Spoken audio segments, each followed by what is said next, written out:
Мен Әміре, 28 жастағы жас инженермін. Үйленгеніме 2 жыл болды. Әйелім Айнұр жұмсақ мінезді, мейірімді, үй шаруасына шебер әйел. Бір кеште ол маған күлімсіреп, «Ерлан, балдыздың Айжан келеді. Университетті үздік бітірді, қалаға жұмыс іздеп жүр. 1-2 апта бізде тұрады. Болады ма?» деді. Мен басымды изеп, «Әрине, отбасымыз ғой» дедім. Келесі күні есік қоңырауы шылдырлады. Ашсам, алдымда 22 жастағы нәзік, ұзын бойлы қыз тұр. Ұзын қара шашы желбіреп, көздері балқарағайдай жалтырап, еріндері балдай тәтті күлімсіреді. «Сәлем жезде, мен Айжанмын» деді ол жеңіл дауыспен. Қолы жылы, жұмсақ еді. Сол сәтте ішімнен бірдеңе қозғалғанын сездім. Бірақ мен оны елемедім. Айнұр сіңілісін құшақтап, «Қош келдің жаным» деп қуанды. Айжан біздің үйде уақытша тұратын болды. Сол күні кешке асханада үшеуміз бірге отырдық.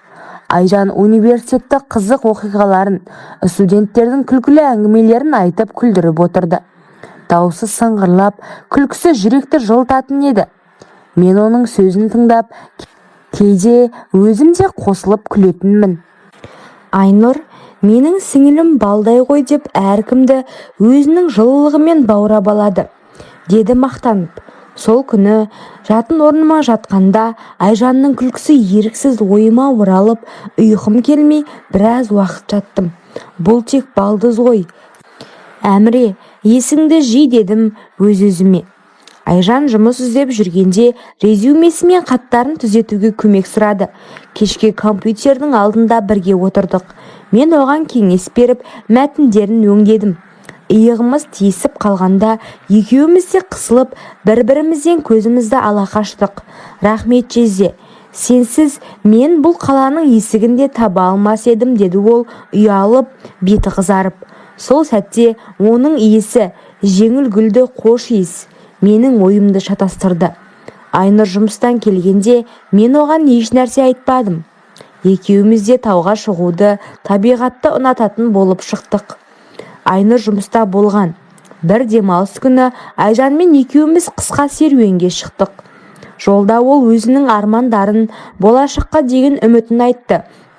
Жел оның шашын желпіп, күлкісі тауларды жарқыратқандай болды. «Жезде, сен маған үлкен аға сияқтысың, бірақ басқаша да сезіледі» деп күлді ол ұялып. Мен жүрегімнің дүрсілдегенін сездім, бірақ тақырыпты ауыстырдым. Үйге қайтқанда Айнұр бізді күтіп отыр екен. Кінә сезімі алғаш рет жүрегімді қысты. Күндер өте бастады. Айжанның үйдегі қатысуы бәріне жылулық әкелді. Бірақ мен оның көздеріне қараған сайын ішімдегі күмән күшейді. Бұл тек туыстық сезім ғой деп өзімді алдадым. Түнде Айнұрмен жатқанда да ойым Айжанға ауып кететін болды. Бір күні Айжан маған кофе әкеліп, «Жезде, шаршадың ба? Бетіңізден көрініп тұр» деді мейіріммен. Сол мейірім менің жүрегімді балқытты. Айнұр бір апталық іссапарға кетті. Үйде балдызым екеуміз ғана қалдық. Кешке Айжан маған өзінің болашақ арманын, мұғалім болғысы келетінін айтты. Мен оны мұқият тыңдап кеңес бердім. Ол мені алғаш рет Әміре деп атады. «Жезде» демеді. Дауысым дірілдеп, «Сен өте дарындысың Айжан» дедім. Сол түні ауада бірдеңе өзгерді. Біз ұзақ әңгімелестік. Уақыттың қалай өткенін білмедік. Айжанның жаңа жұмысында бір жас жігіт оған қызыға бастады. Ол маған кешке сол жігіттің әңгімесін айтты. Ішімнен қатты қызғандым. «Ол саған лайық емес, сен тым нәзіксің» дедім байқамай. Айжан күліп, «Қызғанасың ба Жезде» деп сұрады. Көздері ойнақы. Мен үндемедім, бірақ жүрегім «Иә» деп айқайлады. Бір кеште қатты жаңбыр жауып электр сөнді. Біз шам жағып диванда отырдық. Айжан үнсіз отырып, кенет «Мен сені алғаш көрген күні жүрегім бірдеңе сезді. Бұл дұрыс емес екенін білемін, бірақ жүрегімді тоқтата алмаймын» деді дауысы дірілдеп. Мен үрейленіп үндемедім, бірақ оның көздері балдай тәтті. қолымды ұстап тұрған саусақтары жылы еді. Сол түні ұйқым қашты. Мен Айнұрға опасыздық жасай алмайтынымды түсіндім. Айжанмен арақашықтықты сақтауға тырыстым. Кешке ерте жатып, онымен аз сөйлестім. Бірақ ол күн сайын маған жақындай берді. Күлімсіреп, көмек ұсынып, қамқорлық танытып. Бұл дұрыс емес Әміре, сен отбасылысың деп өз-өзіме қайталадым әр күні. Айнұр оралды, үйдегі ауа өзгерді. Айжан мен Айнұрдың арасында ұсақ реніштер, қызғаныш белгілері байқала бастады. Мен екеуінің ортасында қалып қатты қиналдым. Түнде орнымда жатып, төбемнен аспан құлағандай сезіндім. Шындық бетке шықты. Мен екі жүректің арасында қалдым. Айжанмен жалғыз қалғанда біз тоқтауымыз керек деп, мен Айнұрды сүйемін, ол менің әйелім дедім қатты дауыспен. Айжан көздеріне жас алып, білемін, бірақ жүрегім толығымен сенікі болып қалды. Қалай күресемін деді. Сол сәтте мен өзімнің де оны шын сүйіп қалғанымды мойындадым.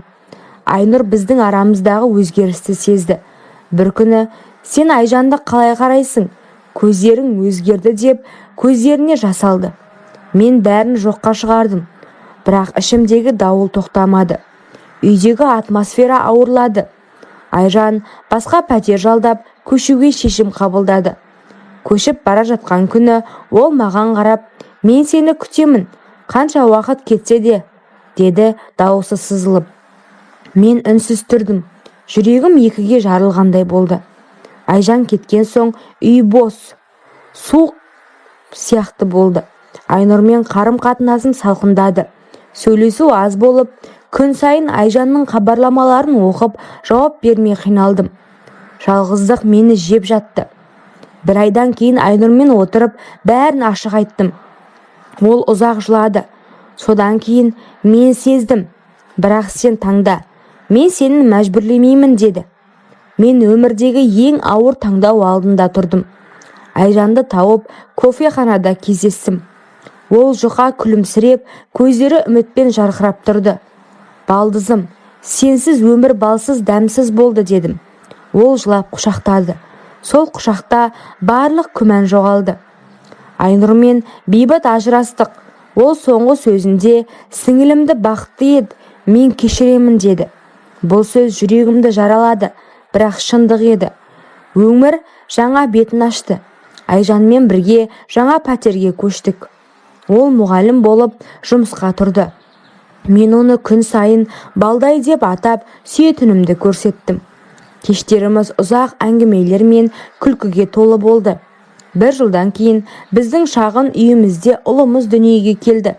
Айжан оны құшақтап, бұл біздің балдай өміріміздің жалғасы деді. Көздер шаттыққа толып. Мен оларға қарап бақыттан ерімедім. Қазір мен әр таңертең оянып, қасындағы Айжанның, енді заңды әйелімнің тыныш ұйқысын, күлкісін көремін. Балдызымдікі балдай деп ішімнен қайталаймын. Өмір тәтті, махаббат қиын болғанымен мәңгілікке лайық. Біз бақыттымыз.